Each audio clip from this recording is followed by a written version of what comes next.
salaamaaleykum waa Thiès salaamaaleykum waa Thiès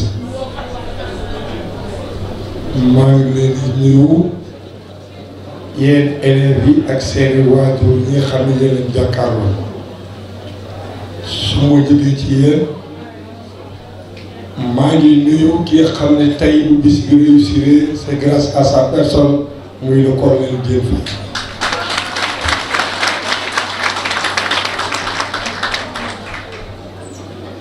Qui nuyu les parrains de cette cérémonie en commençant par le commandant de la gendarmerie Cheikh Sarr qui est représenté ici par son commandant Aliou Kébé. Di nuyu le commandant Cheikh Tine du groupement national des sapeurs-pompiers qui est là présent. C'est vrai que les salutations yi bu ko doon wax dañoo commencé ci monsieur le maire mais bis bi bisu armée bi la bisu police la bisu gendarmerie bisu sapeur-pompier moo tax ma njëkkee ci ñoom doo ko ñëw ci monsieur le maire Aliou Sow qui est représenté par mon frère le premier adjoint au maire Ibrahima Bokou. Di nuyu aussi le ministre Maguette Seye qui est représenté par François Sène. Di nuyu monsieur Cheikh Abdoul Aziz Wade le directeur de la patrimoine de l'EPS. Di nuyu le directeur des impôts et domaines de la région de Thiès monsieur Djibissi qui est là présent à nos côtés. Di nuyu mon ami mon frère Lamine Aïcha Fall. Di nuyu aussi monsieur Alenia un frère de cœur à moi. Di nuyu sama sëriñ sama wasila Abdoul Aziz Mbaye. Di nuyu nag partenaire égo bi bokk ak man liggéey bi muy Mame Siré Ndiaye qui est représenté ici par monsieur Laurent Mendy. Di nuyu mon frère Moustapha Diaw. Di nuyu tous les membres ñi nga xamante ne ñu ngi toog tey ci table bi jàkkaarloo yéen ci li nga xam ne moom lañ doon def yaakaar naa ne li ma war a wax yëpp les invités de marque et les invités d'honneur wax nañ ko li ñu wax li ci ëpp solo mooy li ñu mujjee wax sànq ne am ku ci ne nañ fexe mu am suivi sama waxi démb mooy sama waxi tey. Man Arma wax na ko fi am na koo waxaat ne ñu ngi góorgóorlu ci ñi am as néew di ko bokk ak nit ñi mais man du ma trompé wu de numéro wala de chiffre parce que man Serigne Babacar laa gëm Serigne Babacar moo ma defar Serigne Babacar moo ma jox ma def askan bi doo ma kenn ku dul Serigne Babacar aw ma kenn ku dul Serigne Babacar kon man ñàkkuma dara. ñàkkuma dara ndax su may wax dama naan li may wax leer na bu ma tey sa président war ma sa baye perto koo xam ni gane na àdduna 1885 jóge fi 1957 fekk ma fi fekk fu samay morom ñu dem toog fa tëdd ñu ñaan ci moo kon am na lu mën kooku demul mu ngi fi taxaw man kooku mooy sama àdduna dama ne lii nga xam ne moo ma boole askanu Thiès dama bëgg askanu Thiès xam ne lu ma for ko def ko ci ñoom jëmmam la moo ma koy jox moo ma koy dimbale ma koy indi ci askan leneen ñoruma lu dul askanu Thiès sànq Papis mu ngi de wax di partager ma dégg ko mu naan la gendarmerie la Patrice moo juuma yàlla sapeur pompier sama bu bëri ñuy wax armée ñu ni on tue mais on ne déshonore pas armée bi base na ne taxaw leen ne gendarmerie ñu ci légion bi fi ci kaw télé bi sapeur mu ngi ci yoon bi fu ci nekk ci ñoom benn part la am ci dëkk bi mais quand on parle de devise Thiès on parle de la région de Thiès c'est pourquoi on koy devise Thiès moo ñu ñor avant tout Thiès nag bu la ñoree da ngay participer ci les autorités compétentes de cette ville yi nekkee di ko liggéey dëkk kenn mënut a wax ñëpp baaxuñu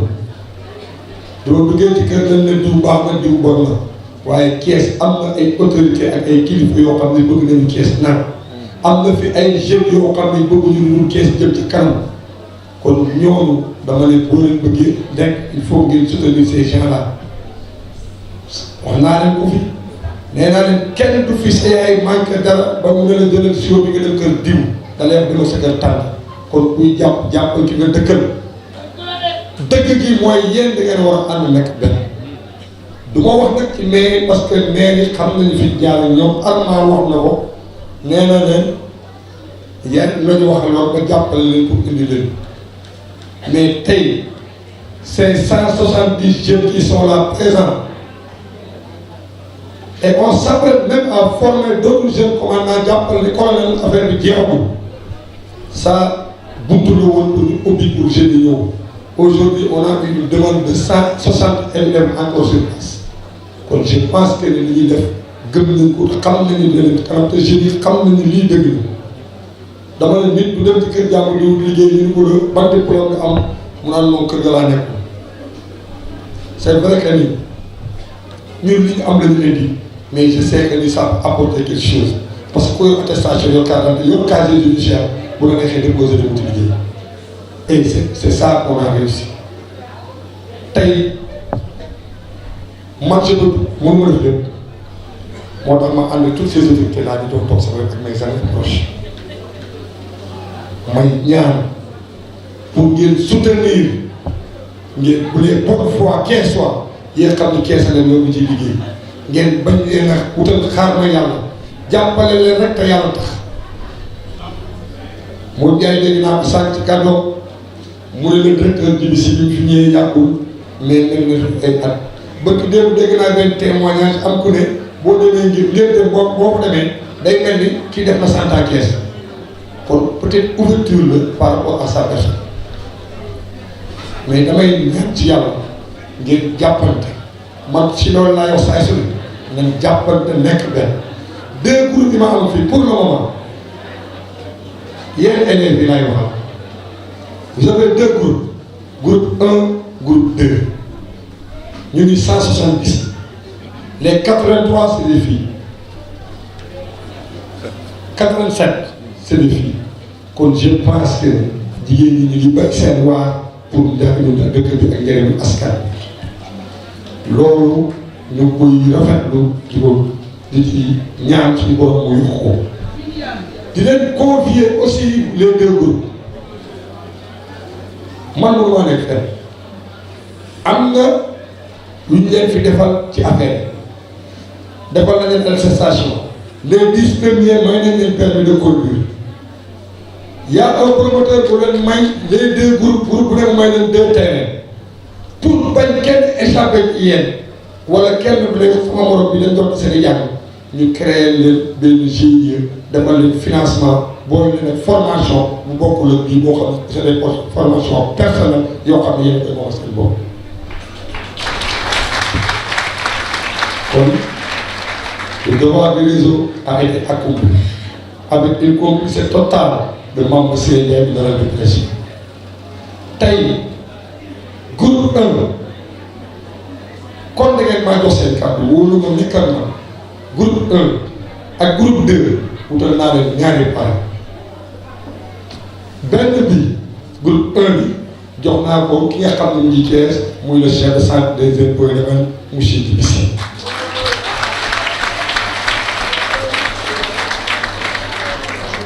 groupe 2 jox naa ko quelqu'un boo xamante ni dafa participer ci li ma leen defal muy IPRES ñu ni ku liggéey ru fonctionnaire boobu moo am moom mu teg ma ci yoon boole maag le chef d'agence des IPRES à Thiès pare waxtaan ak moom seen tur yéen 170 yi pare ay formation yéen ñëpp seen tur yi IPRES et on va vous appuyer un par un ngeen di wuyu IPRES et le réseau va cotiser pour vous. Le chef d'agence m'a fait savoir que yéen ñëpp vous allez cotiser pendant 5 ans ku ñu cotiser 5 ans boo amee 55 ans am nga retraite kon rendement la ce chef d'agence là monsieur Sy bi nga xam ni Cheikh Abdoul Aziz Wade moo ma booleeg moom séddee naa ko la deuxième groupe mu nekk votre parrain d'honneur.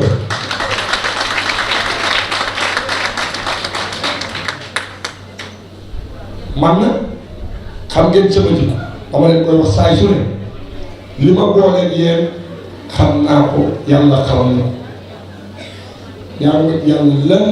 am ko lekk ko bàyyi leen waaye du ma am lu ma leen dimbalee ku ma xamul yow ko jiite man parce que man ku ñëw sama bureau li ma fàll di wax est-ce que rawoo président yéen ñëpp ñëw ngeen fa gis ngeen la fa xew ba ma fa toogee 8 heures ba 0 heure ni ñaari bu génn mais action de développement lay def quand on parle de l'action de développement on a besoin de l'appui de l'État du Sénégal. Quand on parle de l'État du Sénégal, on parle du président actuel qui est sur place, oui, le président Macky Sall. Mon meilleur ami, il a été élu pour travailler dans le sens du développement. Mon meilleur ami, il a fait tech pour nous appeler à du Sénégal. Moi, je le talent. Qui dit qu'on fait man loolu laa gëm ci loolu laa koy woo dama ne bëgg na ko bëgg na ñëw dimbali Sénégal ñëpp boole bu booloon sur 14 millions d'habitants yàllaa gën a bëgg ñëpp lu baax su booloon yàlla du fi nekk y a 14 millions d'habitants mais dafa fekk ni ku ne ak sa app ku borom teg li may wax alalu yàlla la ñun ay alalu yàlla la mais yàlla dafa ne nit yéen samay alal ngeen tàllal loxo téye Macky Sall ci loxo ne sama alal la ngëpp ko parce que moo leen jiital ñi ñëpp kon ku koy buti xamal ne yaa ngi dal ci loo xam ne waroo ci dal muy moom di keneen ku fi nekk tamit ça c'est la même chose kon ñun notre devoir ak notre droit c'est de lui tendre la main en tant que citoyen en tant que fils de Thiessois en tant que Sénégalais nous tàllal ko suñu loxo pour réussir l'objectif du développement qu'on est en train de faire parce que ñu soxla ngeen ko li ci def jafeetul ku jàngal ba liggéey boo jàng ba am say diplôme liggéey ngay wut yàlla def na jàngal nañ leen mokkal ngeen mag yi moo fi ne moo yor liggéey nañ ko tàllal loxo mu joxuñ ci am ci bu ñëpp amul am ñu ñàkk loolu lay def appel à sa personne en tant que président de tous les Sénégalais di ci inviter toutes ces autorités politiques qui sont là xam ne c'est des proches à sa personne qu'il fait appel à sa personne pour mu gestu bi mooy jàppale la loolu dañ soxla ci moom am na loo xam ne jar too wax nit am na loo xam ne bu la ko defalee jar mooy xaar et je pense que ni le président lii ñu def nii tey xam na ni devoiram la woon xam na ni c'était le devoir de ses émissaires mais xaaruñu ko xaaruñu ay émissaires am defal nañ ko jox ko pour mu def ci li nga xam ni moo ci des muy jox leen ngeen liggéey bu ko weesoo dans le privé on va voir ce qu'on va faire parce que privé bi moom moo yor mais nguur moo ko yor moo ko yor ñoo ko dégg mu yor on essaye de tendre la main au secteur privé à travers la formation de tous ces présidents et directeurs de services qui sont là présents pour ñu jàppale ñoo ñu xam ci privé bi ba nga xamante ni ñëpp di leen am ci loolu jàpp. moo tax ñu def di plan B ne donte bu ñu amul liggéey bi sax am ngeen léegi li mairie am parce que fexe nañu boo gën leen des financements créé leen ay GIE jàppale leen ba nga xamante ni fu mu wootee mairie bi ñu leen doon te je pense que les financements yi ñu leen di moom lañ jox seen yaay tey ñoom ñëpp man dama sama xol dafa sedd ñoom en 11 mois des groupes de femmes yoo xam ne 100 000 nga leen di jox ñu def ko 1 million 100 kon mairie yi jàmbaar lañu fu mairie yi mënee jël 100 000 def ko 1 million 100 en 11 mois kon yéen xale yi 100 000 boobu war ngeen ko mën a def 1 million 500 wala 2 millions en un an loolu nag xam nga lu koy jiital la bonne foi ak l'esprit nit da ngay am dal am xel te xam fi nga jëm dëkk bii ñu dëkk gis nga bu fi nit daree dara ba mu jar nga génn taal fi dara wala nga yàq fi dara bu subaa sa bopp ngay yàqal ñun ñoo fi dëkk ku mën a jàppale sa morom ci coow lu mu nar a jóg fay ko balaa cee kenn jóg moo gën ngeen parce que fitna kenn du ko yee parce que boo ko yee doo xam lu muy jaral dama leen koy delloo di leen waxaat bu ne kenn jaral ngeen génn ci mbedd bi sànni xeer wala di xeex parce que bu leen yóbbu prison la du fekk ngeen sànq seen papa sànq seen yaay toog leen ci kër yi ku ci mën a jël sa carte de vote demal vote jàmm ku ko mënul toogul sa kër yaa sa carte jàpp ci yàlla yow këccoo xeex ba ñu faral di taxaw jox leen sa affaire wala des sax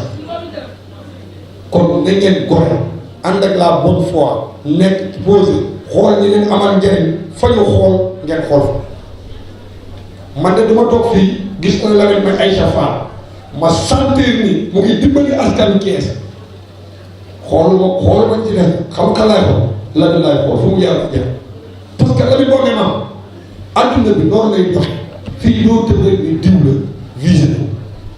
dafa am ku nekk sa wet di la jàppale te yàlla tax am lu mu bëgg di ci yóotu pour mën laa gën a jàppale mais jàppale ko te yàlla tax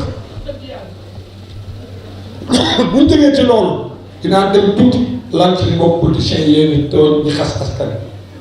damay dégg ci yow ñoom ñu naan askan bu Kees laay wax sax parce que Kees la ñu wax askan bu Kees ay warkat la askan bu Kees bu ñu ay warkat warkat moo doon warkatam lañ tase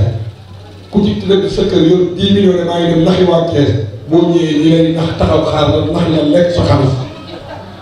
ku ci toog tey yàlla tax yor sa 10 millions maa ngi jàppale ci askan Kees boo ñëwee yàlla boole leen ko soxla nga dimbali leen bu ëllëgee boo leen soxlaa yàlla def seen xel ñu ànd ak yow et ça qui loolu moo dëkk moo juste Kees loo wax rek nit la moytu directeur est là toog nañu waxtaan la mooy bëgg dëgg mu ne aussi tey Kees dafa nekk boo ñëwee pour dëgg day lii tout le monde sax rek pek naan ko ni Babacar Pascal si dama koy jàppale ci politique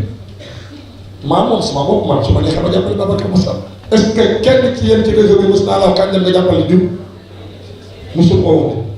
parce que y a les différentes parties qui enroulent le réseau kon li ma ñëw fu ma toog foo ma gis Aliou Sow gis membre APDS gis membre keneen ak keneen parce que j'ai une indépendance totale envers ma personne par rapport au réseau tey boo waxtaan ak moom mu ni ma Kaolack la nekkoon ñu ni ko Kees dëkkul Kaolack dëkkul Kees waaw mais fu mu dëkkoon la liggéey ba am base Kaolack pourquoi mënul jël fi wut fi base boobu nii derrière les 30 ou bien 50 personnes yi nekk derrière 100 personnes dinañ bénéficier woo dara mais waa Kees bi koo may te xam ne ñoo koy xeex c'est pas la population la ba daal c'est les responsables politiques de cette ville yi nga xamante ne Kees ñëwul leen dama ne Macky Sall n'a pas eu la chance avoir un Keesois bu xam ni dafa dëkk Kees bëgg Kees dafa am ku dëkk Kees mais amul ku bëgg Kees ces émissaires n'aiment pas Kees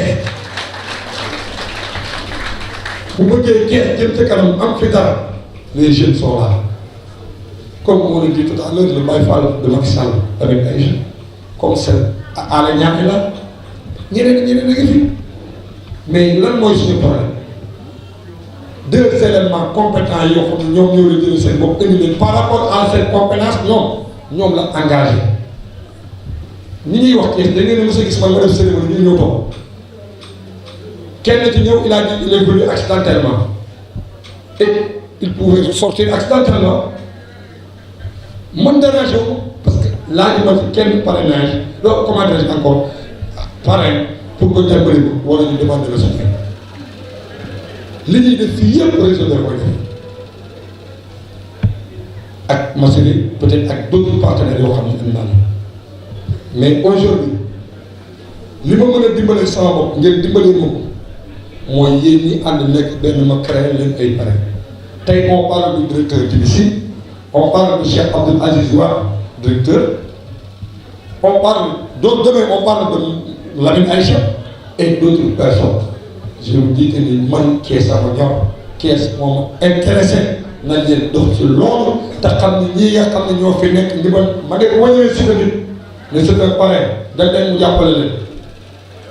gëm naa ne bu subaa ba ma ne leen gëm leen ñu dem jàppale ko ngeen gën jàppale ko man gëm naa loolu et la preuve est là dama toog muy si personne rek nee ma salle bi leen dama jaaxal ma ne ko lan mu ne ko nit ñi dañuy dugg rek nit ñi génn ma ne ko dëgg gi la yàllaa fi nekk yàlla dina ko fi nekk kon loolu noonu yéen population thiessoise dama leen koy ñaan ngir yàlla ak jëm rasulillah xool leen di leen amal njëriñ ci dëkk bi ngeen ànd ak ñoom jarul histoire jarul xuloo jarul xeex kees ñu ñor kees mooy suñu devise kees mooy suñu àdduna kees mooy suñu lépp parce que bu kees yàqoo lépp yàq tey bëgg naa 14 régions Sénégal yi les autres régions ku gis lii bëgg a nekk kees wa ku gis seen tiset yi dégg liñ fi wax mu ne ah man damaa bëgg a dem kees nekk kees wa kon yaakaar naa ni damay ñaan encore une fois plus samay ci yàlla ak unité bi ak Serigne Babacar di ñaan tamit ci Serigne Fallou Mbacké di ñaan ki gën ci manta ñaanal moom muy Serigne Abdoulaye Mbacké tey su ma ñemee maye mburu di ko sarax chaque jour su ma ñemee takk montre mu ma tekkee bu réeré ma takkaat beneen su ma délégué tëdd lekk nawal ba sama biir fees kooku sëñ Abdoulaye ko tam tëb li sama wax kon sëñ Abdoulaye Mbacké ñi ma defar ci la bokk directeur monsieur Djibisi la groupe 1 est là femmes yi maire yi am nañu fu ñu féetee parce que nañu woon ci man ñuy soutenir ak majeure partie Babacar Pascal waaye yaakaar naa ne jeunesse bi la ñëpp gën a soxla tey ce groupe de jeunes là pratiquement qui fait 90 confié naa leen vous cette jeunesse de premier groupe confié naa leen le directeur le chef de centre monsieur Djibisi qui est votre parrain d'honneur ci seen activité ak léegi def man nag damay wax ni nit boo ko defee parrain jiital bu wuti soutien parce que boo wutee soutien ci tuddal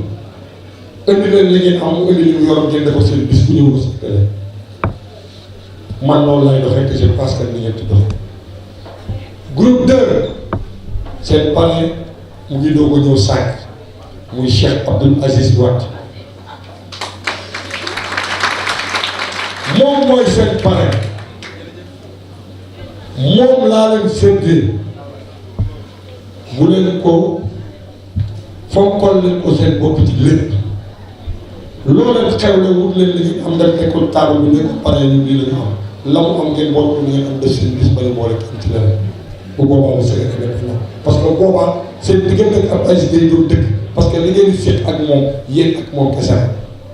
waaye xam nga nit buy wut bis di lamb de la gauche ak la droite ñépp ko moom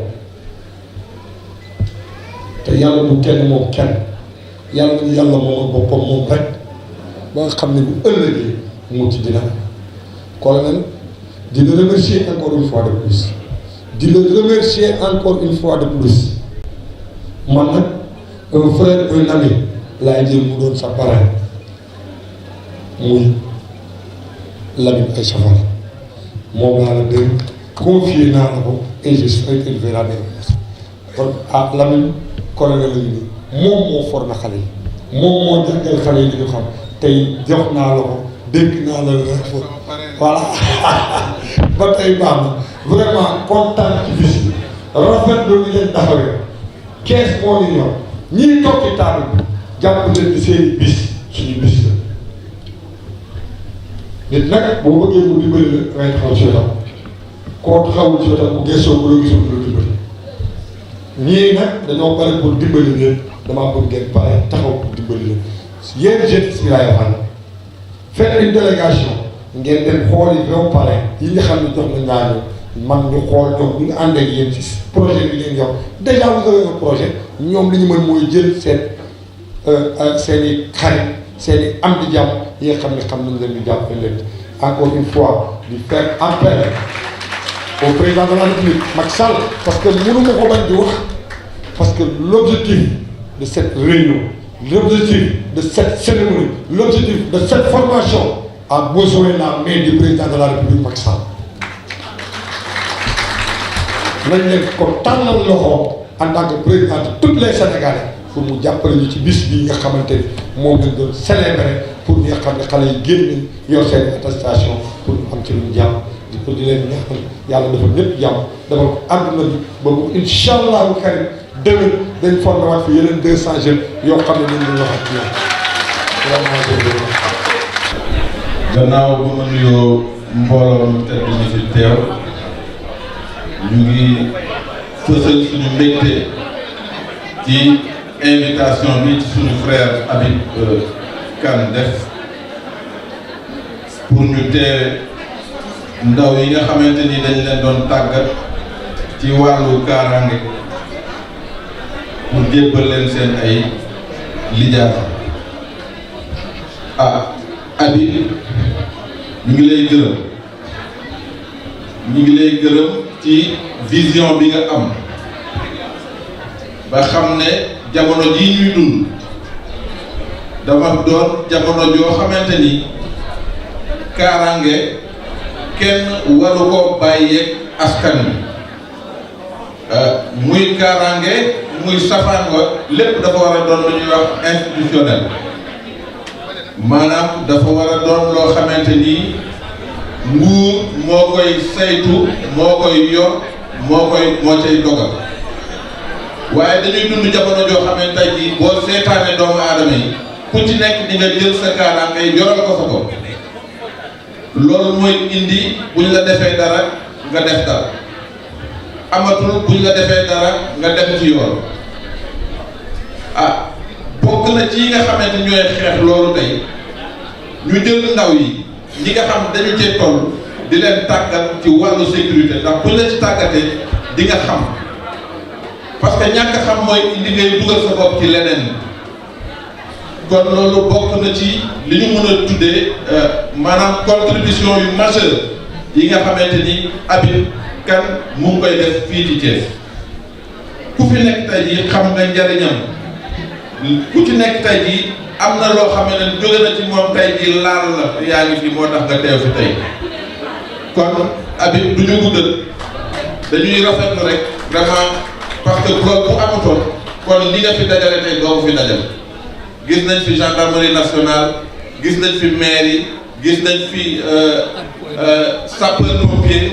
gis nañ fi police gis nañ fi ñëpp kon lii nga def tey defoo ko pour parti defoo ko pour parparloo da nga ko def ngir citoyen nga da nga ko def jëmale ko ci citoyen Thiessois yi loolu itam vraiment dañ la ciy gërëm di la ci sant bu baax a baax asalaamaaleykum. monsieur le maire Bocoum wax na ko Sénégal tey jii lii la ñuy soxla ci jeunesse lii la ñuy soxla ci suñu jigéen ku leen di jàppale tàggat leen pour ëllëg ndax ñëpp xam nañ ne avenir bi xale yi ñoo ko moom ëllëg donc bu ñu gisee action yu mel nii wax dëgg yàlla dañ koy rafetlu bu baax a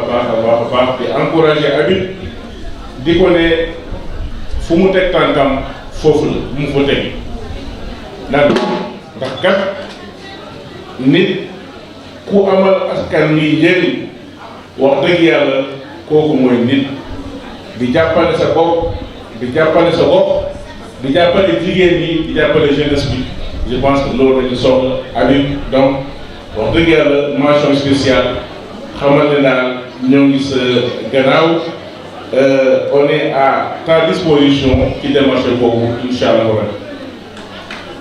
voilà beneen casquette bi mooy en fait dama ñëw fii comme ni ma ko waxee sànq à l'appel d'un frère mais koo xamante ne aussi ñoo bokk bëgg di jàppale son excellence monsieur le président de la République monsieur Macky Sall. loolu aussi je pense que mu ngi ci donc di ko ñaan yàlla rek wax dëgg yàlla dooleel ko bu baax a baax yàlla may ko kattan may ko gudd fan ndax moom yàlla bu guddee fanam rek daanaka njëriñu askan wi sinon aussi di féliciter récipiendaires yi la jeunesse jigéen ñi ak góor ñi di leen ñaan yàlla aussi comme ni ko ñeneen ñi waxee yàlla nañ ko muurloo ñu xam ne aussi c'est important ndax dafa choisir volet boo xamante ne c'est extrêmement important mooy volet sécurité donc dañ leen di gën a ñaax rek ngeen gën ci góorgóorlu bu baax ndax am tey une qualification professionnelle nekkul lu yomb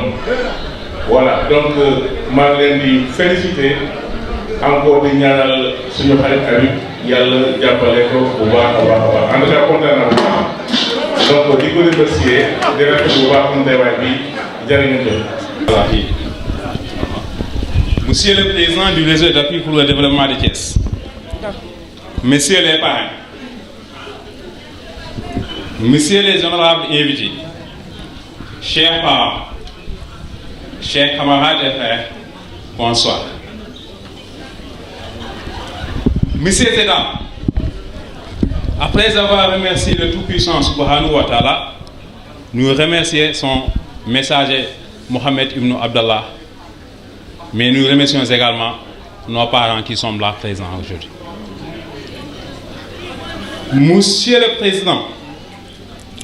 Messieurs les invités, chers parents, permettez-moi de remercier le réseau d'appui pour le développement de Thiès, mais aussi de remercier le colonel Diène Faye.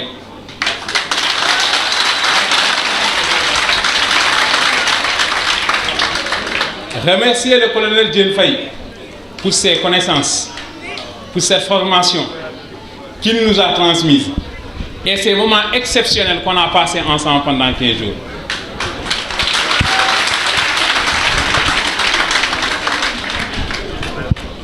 Après avoir remercié bien sûr le réseau d'appui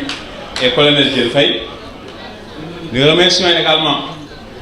un homme qui s'est sacrifié, un homme qui nous a permis,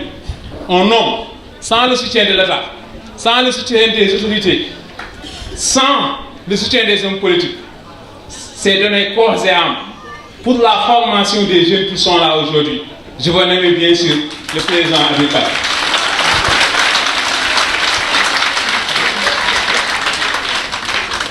Monsieur Kane, si je devais vous qualifier aujourd'hui, j'allais vous qualifier d'être un ange. D'ailleurs, vous l'êtes pour nous. Pourquoi vous l'êtes, monsieur Kane? Parce que tout simplement, vous avez permis à ces jeunes qui sont là de créer une intégration entre eux, mais aussi de nouer des relations extraordinaires, amicales et sincères entre eux, voire même de former une famille pendant 15 jours. Monsieur Kane, merci. Monsieur Kane, si toutes les autorités thiessoises, si tous les hommes politiques de ce pays avaient cet amour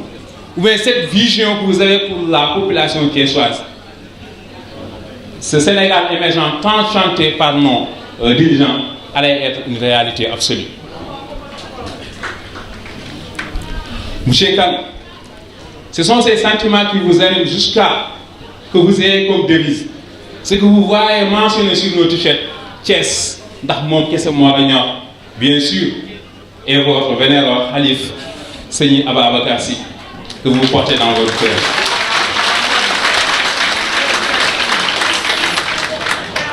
Monsieur Kane, vous, nous n'avons pas de mots pour vous remercier.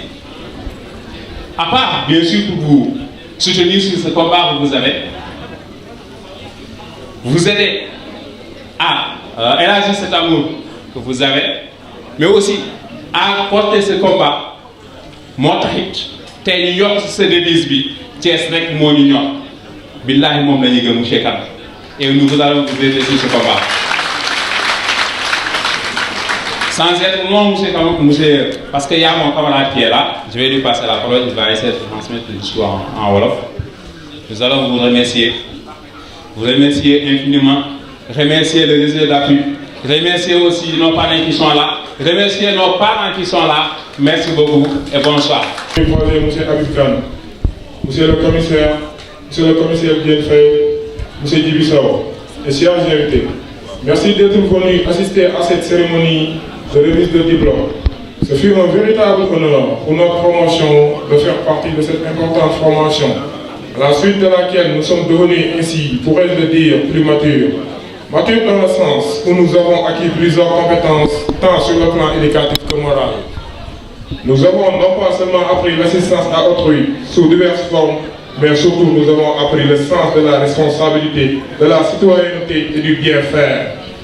Mais cela n'aurait pu se faire sans cette importante assistance et de la disponibilité mise en place par l'équipe technique. Je voudrais lancer un message à la jeunesse, les inciter à se joindre à ces genres de mouvements. J'appelle le gouvernement à encourager des formations de ce genre. Nous remercions le coordinateur de ce projet encore une fois, M. Habib Kane. Il est un modèle parfait de citoyen dans la mesure où il est toujours présent pour aider la population, que ce soit dans l'assistance des GIE et des femmes, la promotion de formation pour les jeunes, jusqu'à l'assistance des jeunes à la retraite à l'IPRES de Thiès. Nous remercions le colonel Diène Faye pour sa disponibilité. Oui, monsieur le colonel, nous te remercions. Monsieur le colonel, chapeau, chapeau, chapeau.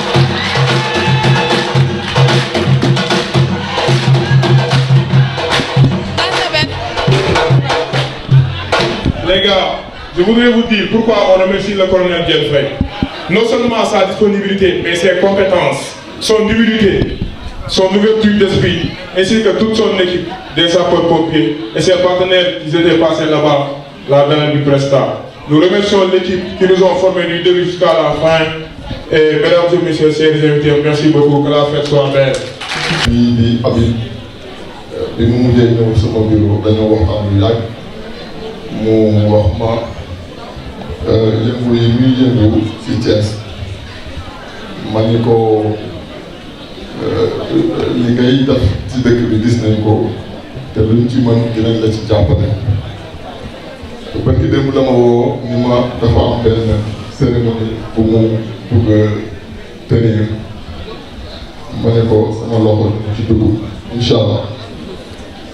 bi ma yegsee nag ñëwuma woon pour jël parole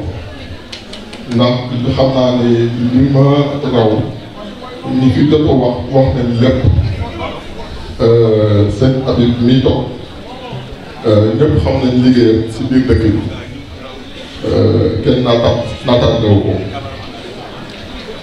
préparé ma woon nag discours ndax dama ñëw rek comme gan comme invité comme wóllare topp ci ginnaawam ci taxawaay bi mu taxawee ci dëkk bi moo tax bi ñu ma nee Cheikh Abdou Aziz Wade xaw naa yëngatu ndax préparé wu woon jël discours en tout cas li ma bëggoon wax rek si gàttal mooy yéen Thiès ñun ñu ngi seen ginnaaw liggéey bi tàmbali na démb jokkoo na ak moom si ay démarches yu mu doon def jotoon te bu ma déggante moom ba xam fu mu mujjee ak fu mu ci tool waaye jàpp naa ni loolu ànd na. li si kanam nag raw li bët ma leen di gërëm di leen jéggalu tamit si kàddu yi merci beaucoup. dama njëkk a nuyu ñi ma présenté woon ne ñii ñooy yaayu xale yi ou bien ñii ñooy ni yaayu xale yi yéen gis ngeen ci xale yi ñu bind ci ginnaaw. Sécurité, prévention et secours civique. loolu moom mooy lan ñoom ay agents de sécurité lañ doon jàng formation bi dafa nekkoon l'agent de sécurité face aux actes de malveillance donc pour ñu dépasser affaire u gardien rek. dañu bañ nga jël gardien fii jël agent de sécurité fii jël secouriste fii parce que pourquoi la sécurité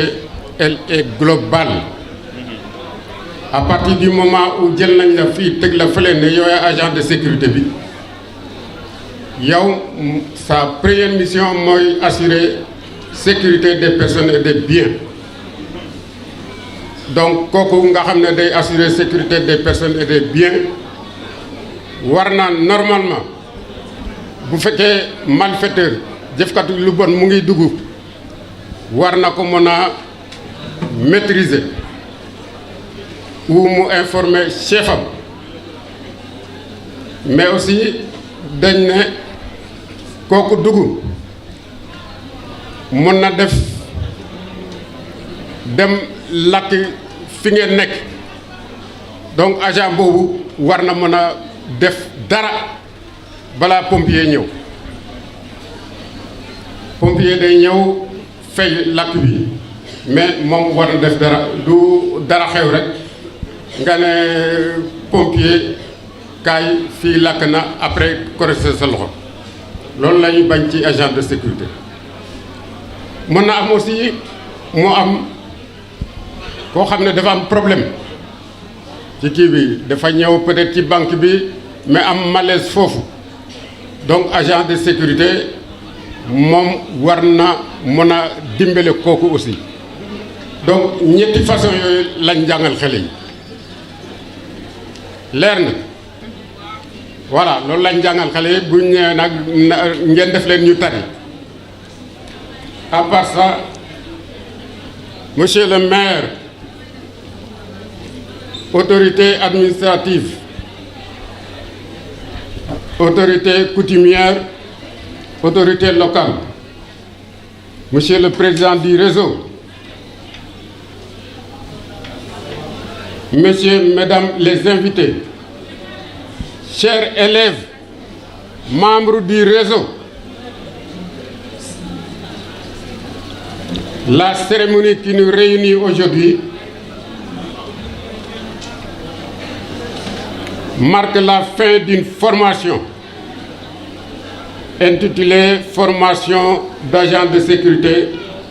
de prévention et de secours civique de niveau 1. Donc dañuy door a départ dina am niveau 2 niveau X s'il le faut. Les cours ont été dispensés par un officier supérieur en ma qualité, officier supérieur des sapeurs-pompiers. Donc fii Thiès aussi man miin naa ko du ma ne Thiessois la mais du ma Thiessois parce que fii ñëw naa fi def fi 4 formations muy NOA muy école d'application muy cours des capitaines ensuite ñaar fii comme africain pompier. Donc ñi nga xam ne certains mag xam naa ne ils se rappellent des années 82 première promotion NOA am na Thiessois yu bëri bu ñu gisoon ne lii nekk officier jaraluma ko parce que ñun ñii ñoo doon wër ak wotir yi ci place de France d'accord hein.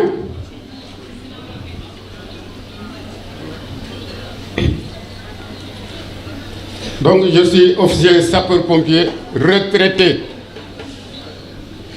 camp bi commandé naa ko pendant 4 ans comme ni leen kii wax moo tax ma ne xam naa Thiès bu baax Thiès voilà comme yéen. Maintenant prestataire de service là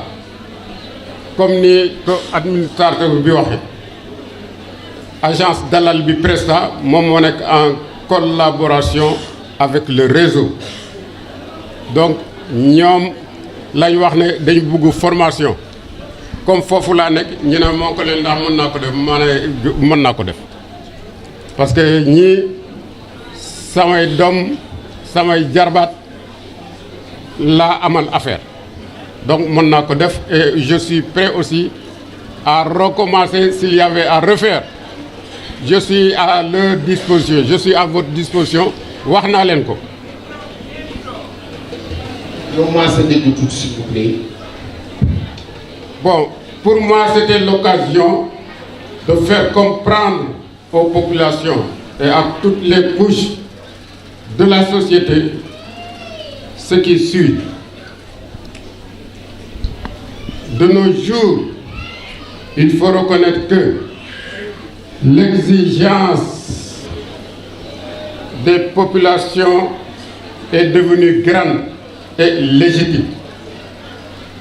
Parce que nous vivons dans un monde où les menaces, les dangers, les violences sont fréquentes. Elles sont fréquentes, elles sont multiples, elles sont variées. Et ces dernières années, ci at yi ñu nekk nii dafa bari ay actes terroristes yu bari.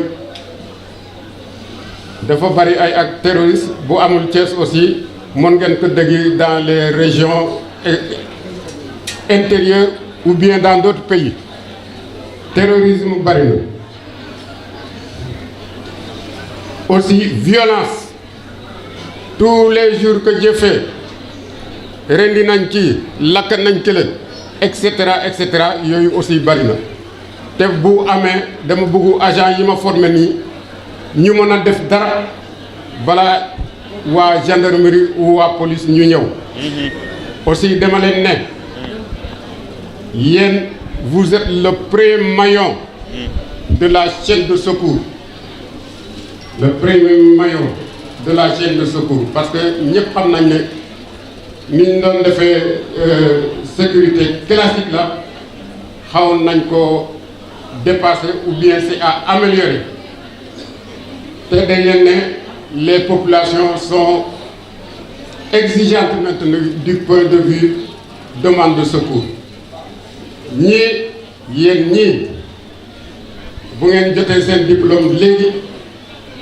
vous êtes li ñuy wax élément projetable. Donc mën nañ leen a utiliser parce que vous servirez de relais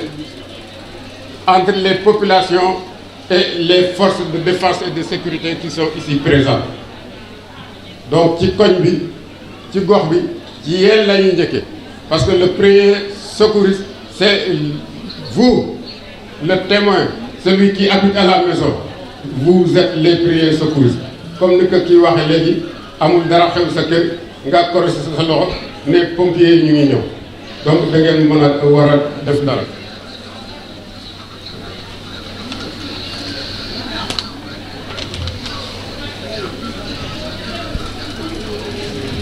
da ngeen war a def dara ba gars yi ñëw donc sinon dama leen di wax ne pour gàttal yéen ñii ou bien yéen ñii les populations yéen yëpp ci jamono bi ñu nekk nii da ngeen di war di collaborer avec les forces de défense et de sécurité. Collaboration moom mooy lan bu fekkee gis ngeen ko xam ne jëfkatu yu ñaaw la dénoncer leen ko renseigner les forces de défense et de sécurité bu fekkee ne waa koñ bi mënuñ ko régler. Donc ci gàttal loolu laa leen di yóbbante parce que demain après-demain vous serez projetable. Je vous le dis encore, je le répète. Merci de votre attention. Mais di jël nuyoo bi di ko teg également ci loxo monsieur Ibrahima Bokoum qui représente monsieur le maire Aliou Sow bi nga xamante ni le siège de notre réseau ci localité am la nekk moom Ibrahima Bokoum mu jël nuyoo boobu wesaare ko ci loxo képp koo xamante ni yaa ngi ci salle bi toog ci présidium bi ak ñi nga xamante ni ñoo nekk ci public bi parce que mi ngi guddi et le temps ne nous permet pas de les énumérer. Bu remerciement yi jàlle damay fàttali lu ndaw rek par rapport ak mobilisation bi ngeen gis am naa habitude di wax te dinaa waxaat ni ku leen gis ci seen fulla yéen gis leen ci seen fayda ci seen détermination ak engagement xam ni li nga xamante ni mooy jógee ci Habib Kane bi ñëw ci yéen taxul ngeen di bëggee Habib Kane taxul ngeen koy bëggal taxul également ngeen di ñëwal Habib Kane c'est parce que xam ngeen ni c'est un fils de Thiès. C'est parce que xam ngeen ni c'est un digne héritier également de Lat Dior Ngoné Latyr Diop. C'est parce que xam ngeen ni Habib Kane c'est un natif de Thiès. xam ngeen ni Habib Kane Thiès moo ko ñor. Thiès également yéen moo leen ñor. moo tax ngeen luyee ak moom benn pacte pour ñu ànd liggéey li nga xamante ni mooy Thiès. loolu moo leen boole ak Habib mais pas liy jógee ci moom bi ñëw ci yéen parce que ku ne mën nga koo am ndax suñu borom gémmañ gu mu xat def ca dugub. engagement boobu lañ jëloon ñun ñoo taxawoon fii jël un engagement solennel devant toutes les populations thiessoises wax leen ni leen suñuy buntu tëjuñu ko muy guddi muy suba muy ngoon muy taw muy naaj tijjil nañ ñëpp suñu réseau képp ku am soxla indi yéen a ngi nii toog les groupements de femmes vous êtes à 150 groupements et dans ces 150 groupements là 100 groupements ont été financés par fonds propres yoo xamante ni président jàpp ca ministre jàpp ca maire jàpp ca kenn jàpp ca moom moo ko def de ses propres poches yéen a ngi nii toog l'année 2018 tire à sa fin l'année 2018 tire à sa fin et nous avons pris encore une fois de plus l'engagement de doter chaque membre du réseau un carnet de mutuelle de santé pour que ngeen amal seen bopp seen carnet di dem di faju ji képp ku war a fay ñaar téeméer fay ñeent fukk 800 francs yi Habib Kane fay ko te loolu engagement la daañu ko def également dès les premiers mois n'est-ce pas de l'année 2019 yéen a ngi nii toog du ma fi nekk di lim parce que day guddi yéen a ngi toog parce que lii nga xamante ni moo am tey ce qui est à préciser c'est une demande sociale la de parce que yéen jigéen ñi nga xamante ni yéen ay liggéey ak ñun yéen a ñëw ni ñu bu ñu sañoon ngeen jàppale ñu parce que suñu doom yi dañuy nekk ci kër ga di tëdd di nelaw naan ataay amuñ ci lu ñu jàpp yéen a ko wax wala waxu leen ko yéen a ko wax wala waxu leen ko ba ngeen ko waxee mu dugg ci nëpp Habib Kane amatul jàmm nelawatul ba yandoon lekkatul naanatul loolu moo permettre bi ñu poussé suñu ay réflexion ñu ni nañ jël suñu yooyu fexe nu ñu créer ay emploi jël leen tàggat leen former leen également ci gardiennage liggéey ci également ak dara di prestation suñu xam ne ma siré ñu koy sant di ko gërëm di ko remercier loolu mooy indi lii tey te loolu aussi bu subaa mooy indi wax leneen parce que wax nañ leen nii ñun Thiès mooy suñu devise Thiès mooy suñu credo lépp lu dugg Thiès wala lépp loo xamante ni laal na Thiès suñu loxo mag nga ca bu ñuy woowee suñu loxo mag nga ca bu ñu woowul suñu loxo mag nga ca bu ñuy bëgg suñu loxo mag nga ca ñuy bañ suñu loxo mag nga ca ndax Thiès moo ñu ñor waxi olof nag laa wax foofu laa cay yem te nag ma leen di wax leen ñenn ñi ñun ku ñu xaar di nga xaat parce que yoon bi metti na bari na ay dëkk ñeme nañ ko te engagé nañ ko te barke Serigne Touba dañuy dem kenn du dute te ça c'est très clair fi may jeexale mooy ñu ngi sant di remercier également tous les membres du réseau may ñaan nag di defal mention spéciale koo xamante ni mag la ci réseau bi un technicien hors pair boo xamante ni boolewul dara ki wax muy également Pape Sène may ñaan ngeen tàcc ko bu baax a baax a baax parce que liggéey bi aussi bu tollee fii am na lu mu ci def may jeexal di daaneel di leen wax leen ñun nous avons compris que le destin de la ville de Thiès ne peut que se forger à travers sa capacité à se retrouver autour d'une vision unitaire moo tax Habib Kane li ñu la wax démb ci ak bërki démb wax nga ko ci biir néeg wax nga ko ci ëtt moom lañ lay wax tey ñun ay gor lañ kenn duñu jam nañ te nag namuñu ñaari salaamaaleykum dinañ ñu koy dégg nag namuñu ñaari salaamaaleykum ndax dañuy ànd ak Habib Kane que ça soit tere ne ko ñëpp dégg pour que ñi nga xamante ne ñoo nekk ci biti jël seen xel mi def ko ci ñun nañ ko bàyyi demuñu tey demuñu ëllëg tukkiwuñu tuxuwuñu ñun ak yow suba ñun ak yow ginnaaw suba ñun ak yow ba géej gi fel parce que xam na ne li ngay def du sa intérêt bopp du intérêt Arma du intérêt réseau bi c'est l'intérêt des Thiès et nous sommes des Thiessois authentiques je vous remercie cher public. waaw maa ngi tudd Alioune Arma Diouf di coordonnateur du réseau d'appui pour le développement de la région de Thiès.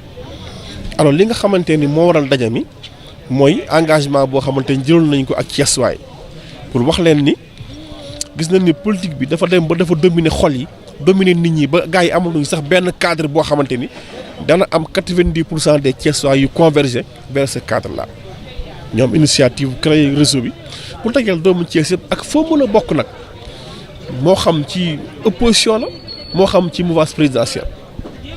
l'essentiel mooy une fois que ñëpp dajaloo ñu fàtte suñu parti yi jàpp ni am nañ parti bu tudd Thiès ñu liggéey pour Thiès et ku liggéey pour Thiès mais liggéey pour jigéen ñi Thiès liggéey pour jeunes yi liggéey pour ñëpp loolu moo tax vraiment ñu am initiative bu créer li def li parce que aussi demande sociale la maanaam jigéen ñi nga xamante ni ñoom lañ am habitude di liggéey ñoom ci réseau bi di leen financer ñoom ñoo ñu joytu que ni bu ñu saroon ñu jàppal leen ci xale yi parce que vraiment tëraay bi ci kër gi solo na leen alors bi ñu poussé suñu réflexion ñu gis orientation ñu ne nañ jël lii ñu teg ko ci seen loxo en attendant ñuy dugg ci 2019 bi ñu am yeneen projet yoo xamante ni moo gën a pertinent par rapport.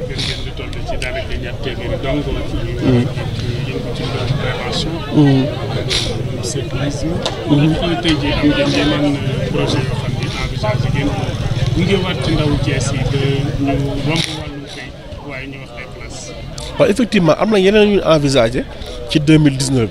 mais 2018 bi dañ doon def cadeau de fin d'année jox ko ñi nga xamante ne ñooy askanu Thiès parce que lim boobu vraiment ku ko tàggat jox nga Thiès cadeau alors may de passage rek ñuy remercier également dalal bi Presta suñu xarit Massiré di remercier également colonel Diène Faye ci disponibilité bi mu ñëw jox ak xam-xam bi nga xamante ni moom la ko yàlla may xale yi di leen remercier mais aussi di remercier également les parents yi nga xamante ni ñoo ngi def confiance par rapport ak seen doom yi nga xam ne nekk nañu ñoom pendant 15 jours jàppal leen pour que ñu am ci loolu la leen li ñu ci bëgg mooy parce que nit aussi boo koy wutal liggéey il faut nga tàggat ko ba mu am ci lu mu nekk ba nga xam ne dana neex wutal liggéey comme tàggat na leen yàlla def na am nañ seen i attestation ñun danañ leen caser incha allah parce que ku ne xam na ne dëkk bi soxla na sécurité danañ leen caser du ci am loo xam ne dañu koy suturloo yóbbul seen njaboot waaw loolu mooy li nga xamante ni moom mooy léegi nag projet yi en 2019 am nañ ay hectares de suuf yoo xamante ni possibilité président Habib Kane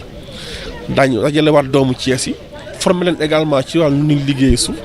jox leen tool yooyu ñu liggéey ci bay ci ndax Thiès au moins dellu fa mu nekkoon ci wàllu koom-koom parce que Thiès nag quoi qu'on puisse dire mais dee na waaw. mu mel ni recasement boobu boo xoolee la ko gouvernement bi mi ngi ci ndax tey jii Habib Kane moom kilifa yi nga xam ne ñu ngi yëngu ci wàllu politique te nekk fi Macky Sall am na ñoom ak ratam. waaw bu baax a baax sax bu baax a baax parce que ñun comme li ñu wax réseau bi daal ndey gi seex la njaaxaanaa lay tëddi te ci biir réseau bi ba ci formation yeeg ñëpp am na ñoo xamante ni fii lañ bokk ñee bokk fii mais buñ xasoo ba dajaloo benn féete moo am muy Thiès moo ñu ñor moo ñu intéressé donc ce qui veut dire que ni am nañ jàmm ak ñëpp ñi bokk ci opposition bi ñi bokk ci pouvoir bi ñëpp suñuy xarit lañ suñuy am di jàmm lañ suñuy wóolëre lañ voilà.